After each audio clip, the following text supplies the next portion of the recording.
We are on chapter 2 of the Bhagavad Gita, text 29. And it says, Ascharyavat pashyati kaschit enam, Acharyavat vadati tataiva chanya, Ascharyavat chainyam anya srinoti, Shrudvapninam veda nachaiva kaschit. And it says, some look on the soul as amazing. Some describe him as amazing, and some hear of him as amazing, while others, even after hearing about him, cannot understand him at all. Purport by His Divine Grace, A.C. Bhaktivedanta Swami, Srila Prabhupada.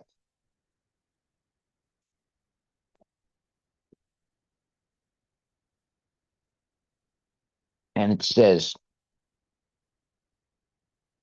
since Gita Upanishad is largely based on the principles of the Upanishads, it is not surprising to also find this passage in the Katha Upanishad.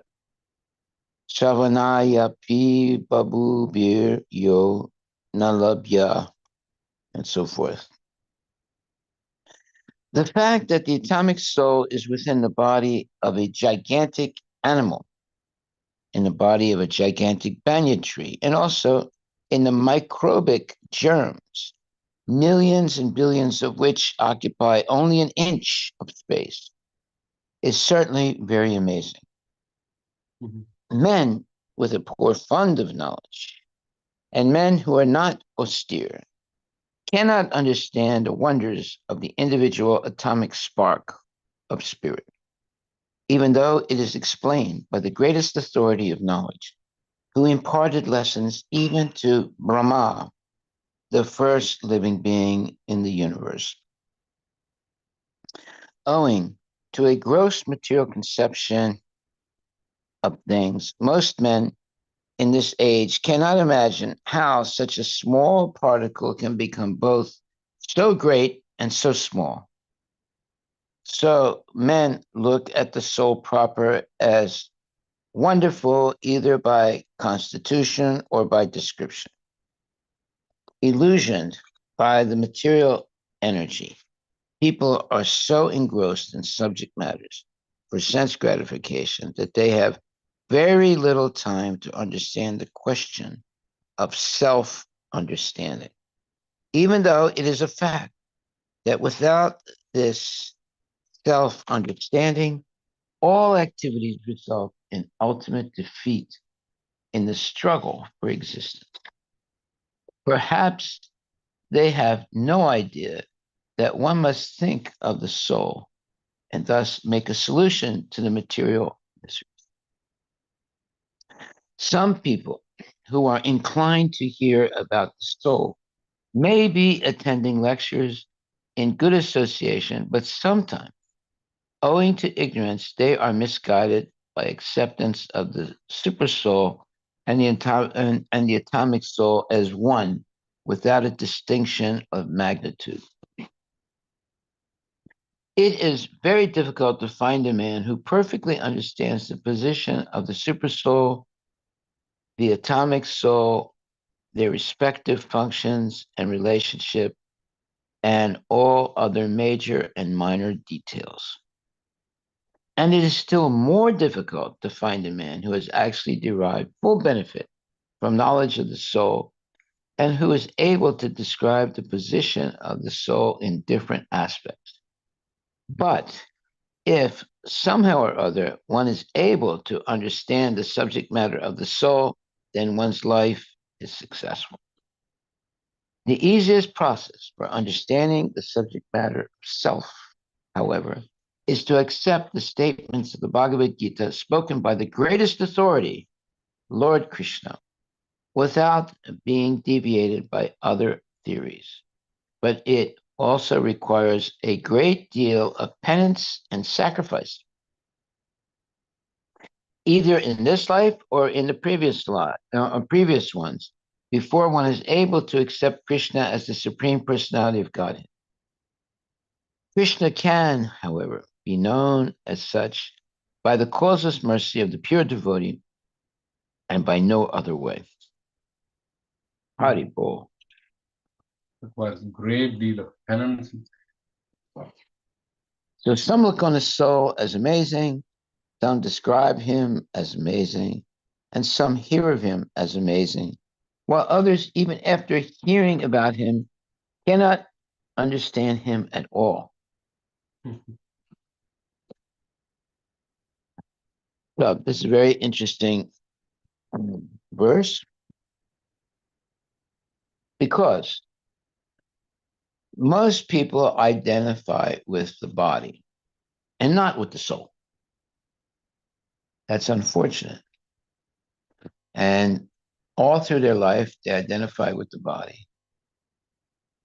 And because of that, basically they ignore the soul. Just like when you identify with the body, you want to feed the body, you want to bathe the body, you want to maintain it. But you should also maintain the soul.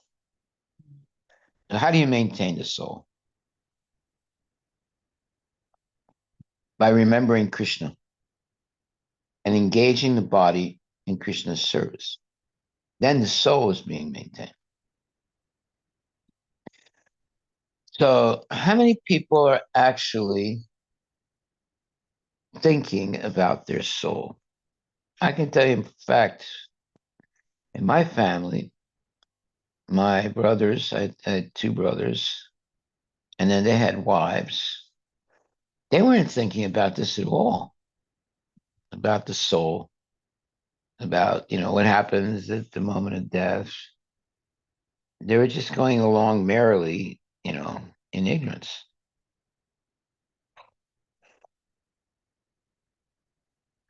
So I wasn't able to actually um, preach to them. They didn't really want to hear it. Or maybe it was my fault. My one brother would go to church every Sunday, but it was more like a social thing than, a religious thing. My other brother never went to church except maybe, for Easter Sunday or uh, maybe Christmas also. So, and my father hardly ever went to church. Mhm. So here we have a situation where uh, we have to maintain the body, but we also have to maintain the soul.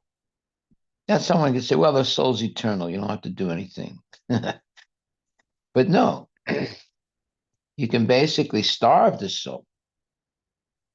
Uh, Although it's eternal, but you can starve it by denying any. Let's put it like this: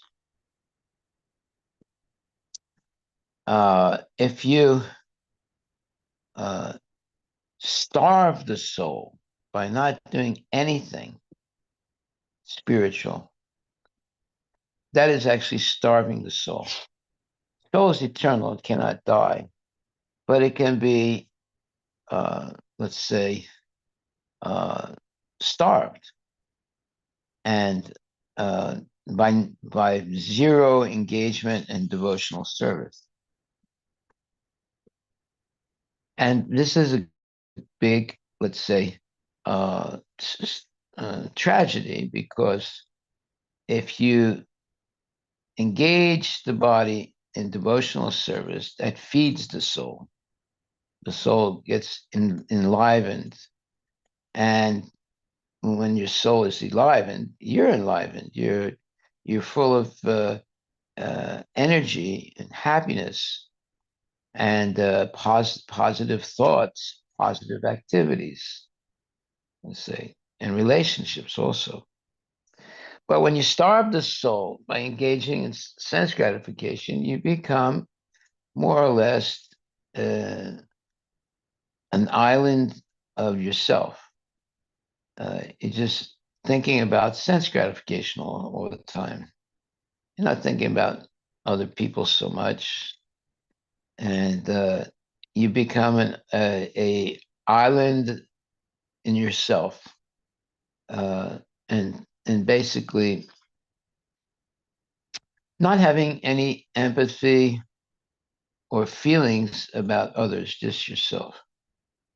So that's a very, let's say, bad life, and uh, one becomes very. Eventually, one becomes very selfish and bored, and sometimes they look at death as something good to end their loneliness and their monotony of life, doing the same thing every day. Okay, so here it says that the fact that the atomic soul is within the body of a gigantic animal, in the body of a gigantic banyan tree, and also in the microbic germs, millions and billions of which occupy only an inch of space. Now, this is a very good thing that Prabhupada says here. It's factual. Uh, the size of the soul is less than microscopic, which means you can't see it even with a microscope. So therefore, just in a small space, you can have hundreds or billions of souls. So this is beyond the conceptualization of mundane people. They see everything in terms of their uh, time space module. Look that up, time space module.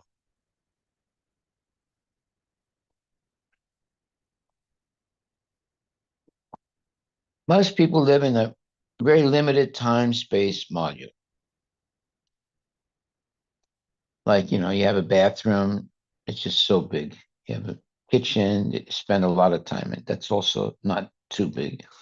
You have a bedroom, it's not too big, right? So a car, it's not too big. So we're living in these, restricted time and space, uh, you know, places, and it and we don't actually see the big picture. So what does it say? Time space module or time space? Uh, some articles in NASA, there is no term like, Time and space. yeah, space module, time, space, and number in physics and psychology. There are some articles on that. Living and working in space module from NASA. Aerospace Dimensions Module 6, teaching time and space. Teaching time and space. Yeah.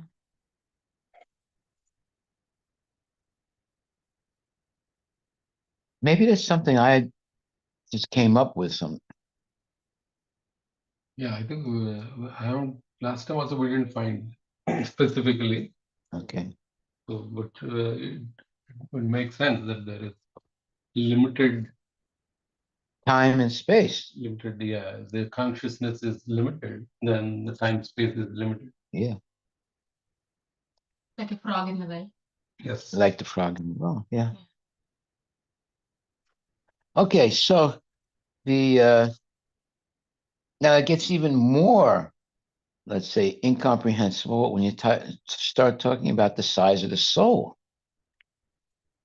The soul is so powerful that it can fill the whole body with consciousness. But yet, the size of the soul is so small you can't even see it.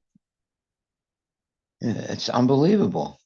You know, it's very nice. I did this once. Uh, I wanted to see if there was a correlation between uh, the size of a human being in respect to the universe and the size of the soul in respect to the human body, to see if there was a correlation, if they were in the same type of, Ratio. ratio. So you're comparing. Uh, so they say, right, Maharaj, like what is outside in the universe is also inside the body. Mm-hmm. My hunch is it might be very similar. If you can compare the size of the human body to the size of the universe and the size of the soul to the human body. I don't know if that's true or not. I've thought about it before.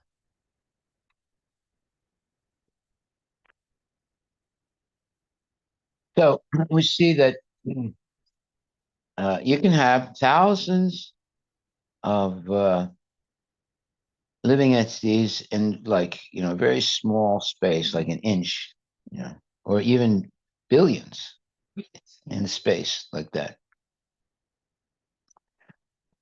And then when you deal with outer space, it's just so big and vast. And you can't, I mean, we don't explore more than like 60 miles of space in the universe. It doesn't go beyond that. And you can just imagine how vast human space is. I mean, uh, the world is. It's something like 4 billion miles in diameter. Well, why don't you look that up? This. Height of space. Mhm. It's infinite, right, Maharaj? Hmm? I don't think it's infinite. Something like 4 billion miles or something like that. And like that would be like the 46, diameter or the. Maharaj, 46.5 billion light years. Is the diameter of the Yeah. universe? Co-moving distance from Earth to the edge of the observable universe. Observable. That means there's plenty more after the observable. Yeah. 46.5 billion light years. Light years. My God. No one could live long enough to get to the end. Yeah, 4.4 into 10 to the power of 26 meters. Amazing. So that's the diameter of the universe. The observable universe is thus a sphere with a diameter of about 28.5 gigaparsecs, which is 93 billion light years. Mhm. The diameter is 93 billion light years now. Wow. The distance from Earth to the edge of the observable universe is 46.5 billion light years. And there's more after that that's not observable. Yeah. That we cannot even know. Wow. So It's just one universe though. I know, just one word universe. The light year is the distance a light travels. 176,000 miles per second. For a year it has to travel. That's the speed of light. Yes. But imagine like it travels for a year. Mm-hmm. Like that, 93 billion Yes. My God. Light years. light years. My God. It's unimaginable. Right? And we think that we know something. We don't know anything. And they're pretending to explore space, It's ridiculous. Yeah. And they spend a lot of money. spent so much money. If you okay, let's accept that all those numbers are correct. So then even the earth is like the size of the soul in the space, man. Yeah, yeah, exactly. The uh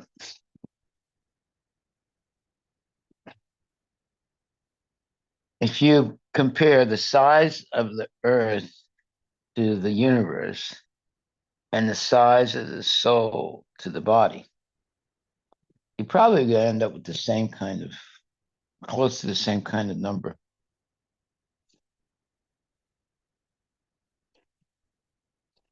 And what's happening is here we have these incredible numbers. We know what they are.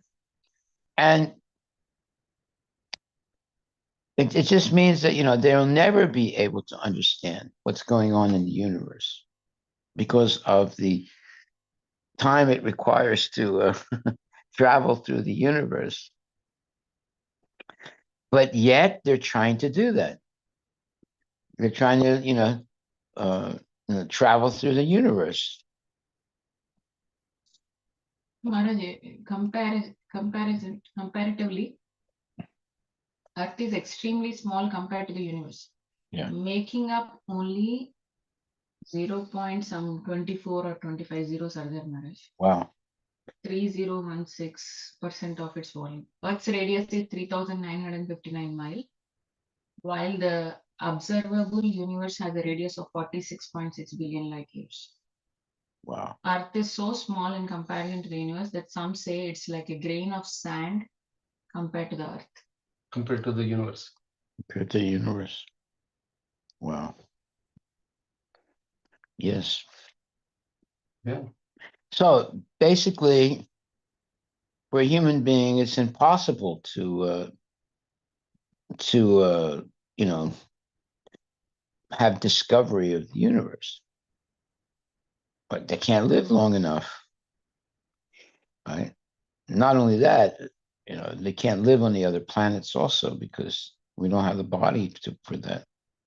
But yet they're spending all this money for space exploration. You see, it's crazy. Ridiculous, right? Yeah. What are they going to find out? They're not going to find hardly anything. No, they're only going to find out that they're immortal and not immortal. They're mortal, and they'll never be able to get to the end of the universe. Um, so this is what's happening today. People are trying to do things that are impossible to attain, and they're spending large amounts of money and so-called Research. research.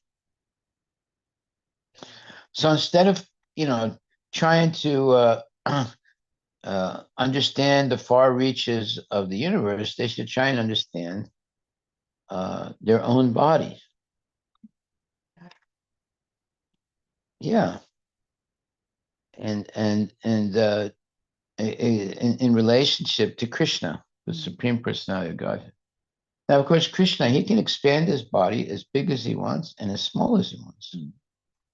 So it's going to be difficult to understand Krishna also, right? It's very hard to comprehend that the universe, which is so large, is coming. So many universes are coming out of him. Yeah, That means he is that's another issue. Yeah, he is so huge, man. yeah. There's not just one universe Millions of universes are coming out of his body. out of Mahavishnu's body. Yeah.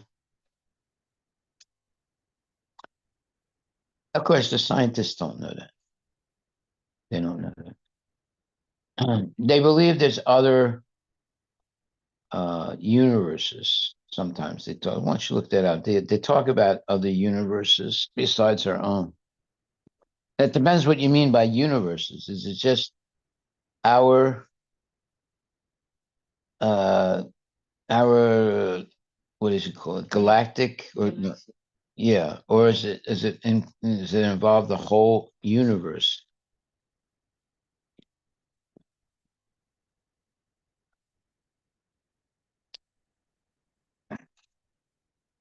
Scientists do not believe such a thing.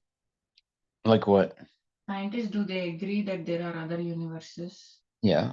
No, scientists do not believe such a thing. Some scientists, physicists to be precise, who are aware of the technical details of supersymmetric string theory as a proposed fundamental theory of matter, know that the theory is self-consistent only in 10 space-time dimensions.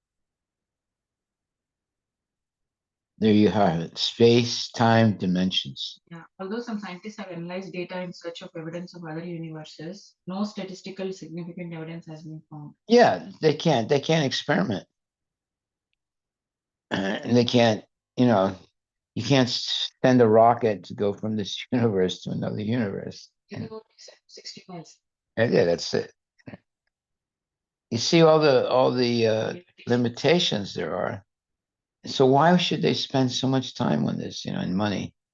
Critics argue that the multiverse, that means multiple universes, concept lacks testability and falsifiability, which are essential for scientific inquiry, and that it raises unresolved metaphysical issues. Yeah, no, falsification. What did you say? Falsification. Falsifiability. Okay, look that word up. I like to know what that means.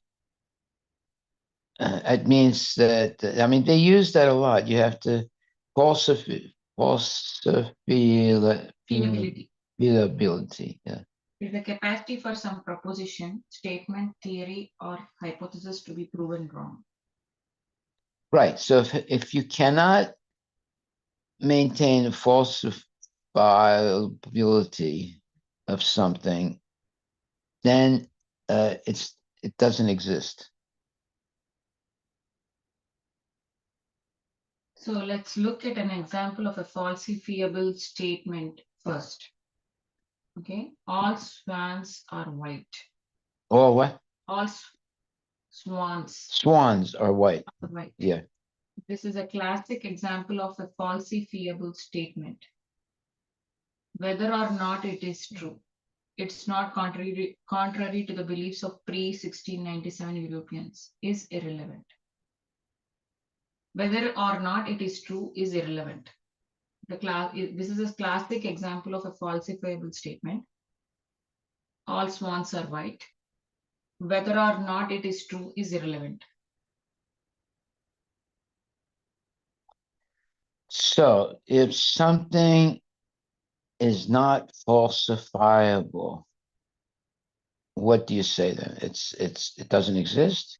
To say that a certain hypothesis is falsifiable is to say that there is possible evidence that would not count as consistent with the hypothesis. So there is a possibility. There is a possible evidence that would not count as consistent with the hypothesis. According to Popper, evidence cannot establish a scientific hypothesis. It can only falsify it. A scientific hypothesis is therefore a falsifiable conjecture.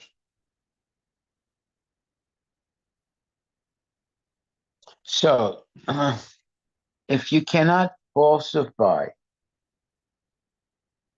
something, then I don't think you can prove that it exists then.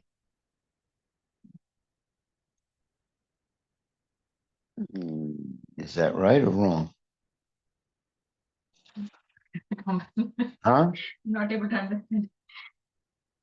To say that a certain hypothesis is falsifiable is to say that there is possible evidence that would not count as consistent with the hypothesis. Yeah, falsifiable means it's wrong. So to say that the hypothesis is wrong, you have to have data that proves that the hypothesis is wrong. But there is no data. Then what would we do? Well, you'd be stuck. You wouldn't be able to. I mean, it stays as theory. See, I'll See, read. that's what many theories like string theory and some of these theories, you cannot prove this way or that way, so they just stay as theories. So here, see, another example is one of the simplest illustrations of Popper's falsification principle concerns the color of the sheep. Someone who had only seen white sheep might understandably come to the conclusion that all the sheep in the world are white. Mhm. That could be considered true provisionally until someone encountered a black sheep. And then initially they'll reject that data thinking it's It's not true. margin of error. And then until they probably find like a 500 sheep, and then they say, you know what, our data might be wrong, and then we'll revise our theory as sheep can be white or black. So, in that context, although some scientists have analyzed data in search of the evidence of other universes, no statistically significant evidence has been found. Critics argue that the multiverse concept lacks testability and falsifiability. Okay, so that's the point. What is this falsifiability? That's the Means point. can you prove with the data that it is wrong, or can you prove? So testability means can you prove that it is right? Falsifiability is can you prove that it is wrong? Right. So if both of the cases they cannot get the data, then it just stays as a theory. That is not rejected, that is not accepted. That's what falsifiability means? Falsifiability means like you're able to prove that the theory is wrong by using the data.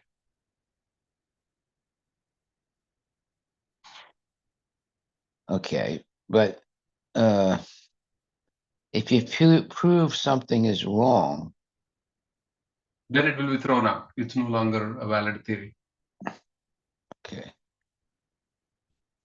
Okay. If you prove that the theory is right, then it's no longer a theory and it's a fact. Mm-hmm. Until that time, it is a theory. Like Einstein also, he came up with the general relativity. It was a theory until the later scientists actually proved certain aspects of the theory. Anymore. So that's why it's more accepted as a mainstream concept. Not every part of his theory is proven, but many important elements have been proven. Okay, so if you can prove that something is falsified,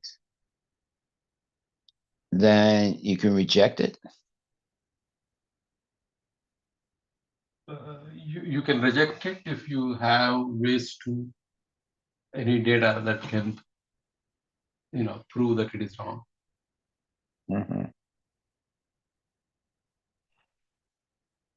But in some ways, you would never be able to find out because everything is changing in the world. Everything. Falsifiability is the capacity to prove a hypothesis wrong. Yeah. Mm-hmm. Okay. So if you say, all sheep are white, and you find one sheep that's not all white. It's falsifiable. Okay. All right. But for the multiverse concept, there is no falsifiability also because there is no way for us to test also. Right. Yeah, exactly. That's what he's saying. Lack testability and falsifiability. Okay. Because falsifiability can only happen when there is testability. Exactly. Yeah. Exactly. Yeah. All right. So, well, okay. How can you know then that a star exists? Stars? Yeah. Because you're not going to live long enough to go to some of these stars. They're so far away.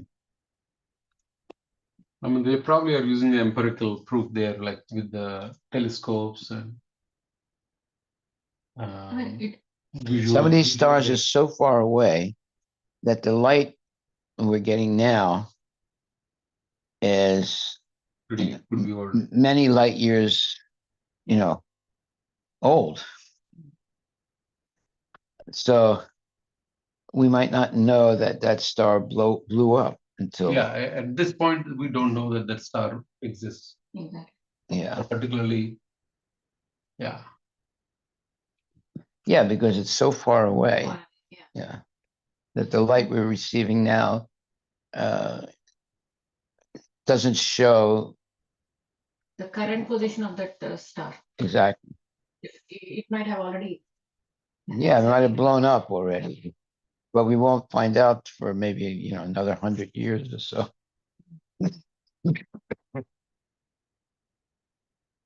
Interesting, very interesting. I mean, That is only within our observable universe. yes, But there are many. I mean, they're not. They don't even know that there is another universe that exists because there is no testability. no, but everybody knows that there's something beyond what is visible. Yeah. You just can't experiment. They don't know. Yeah. But the Vedas explain that there's 7 coverings of the universe, and each one is 10,000 times bigger than the other. So even if you get to the end of the visible universe, you still have to deal with all the other coverings. Yeah. And each one is 10,000 times bigger than Bigger the other. than- Yeah. So you would never be able to discover other universes. Yeah. So all these things are interesting in this sense. It proves that But, we have to go ahead.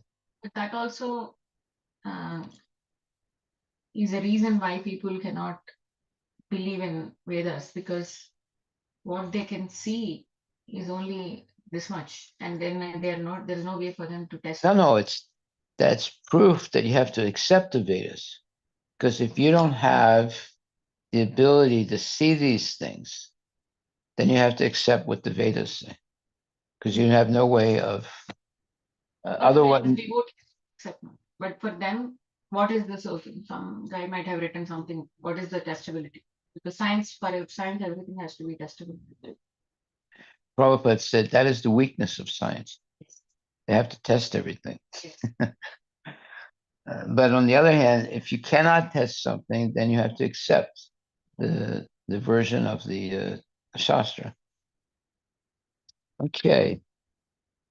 Of course, the scientists won't accept that, but they have no way of experimenting. There is no way they can even experiment. Yeah. So There is no mathematical models, physical models, or any equipment for them to even test this all right. beyond their even capabilities.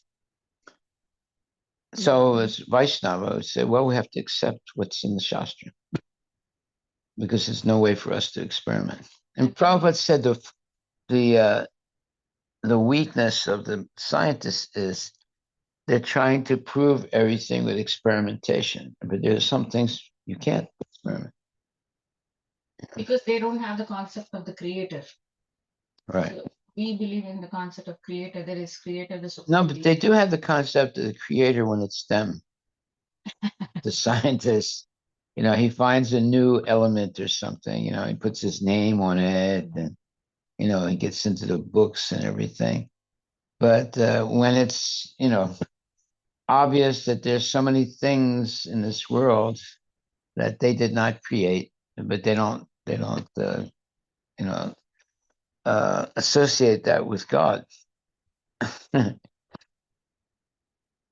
By the way, it's just common sense. When you see, a mountain or you see a tree with flowers, all these things that we can't actually make ourselves, but they're existing. Then we have to accept that there's someone else that's put these things together. It can't say it just happened by accident. It doesn't make sense. And it's like Prove it then. Prove it. If it all happened by accident, prove it. Go ahead. Make an ant. Prove it. so to make that's what the ant can only think, ant probably can only see a little, and then Yes. it thinks that is the only universe. Of course. But when compared to the ant, this building is so huge. Yeah. The ant cannot even comprehend. Even if we tell the ant, it won't even understand. It's like that. The scientists won't even understand because they can only see what they can see. But you have to, you have to prove things by experimentation, according to the scientists. But there are so many things that they're not able to prove. They don't have the capacity to prove it. So then, if their conclusion is, well, if we can't prove it with our own experimentation, it doesn't exist. But that's false. That's because they have a false ego, therefore they can't go beyond. Okay, I think we'll stop there. Yes. Thank you very much. All glories to Srila Prabhupada. Haribol. Jai. Are there any questions? Any questions or comments?